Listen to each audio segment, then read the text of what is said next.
Hey guys, we're going to be replacing this wiper blade. This is a classic J-hook style. The way you do it is by first finding a piece of wood. Doesn't need to be this long, but you just want to make sure you protect your windshield during this process, because if after you remove this wiper blade, this thing comes back down, this metal piece will break your windshield, so please be really careful.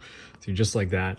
And then on this guy, all you need to do is tilt it up like this and push down on both sides. So I can do this with one hand, just like that. You might want to wear gloves just so you don't cut yourself.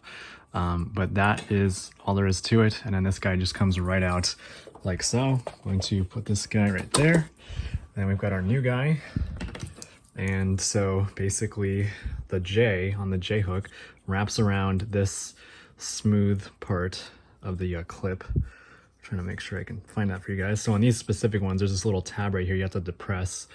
And that locks into this little opening on this side right here. Maybe you can see that.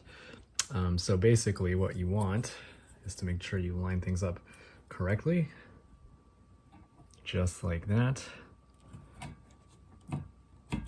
Pull that up, hear that click, put it back down, remove your protective wood, and there you go. And the only thing that makes these special is the length. So as long as you get the right length, so this were 20 inches for both sides. Sometimes they're different for the driver versus passenger side, but that's really all there is to it.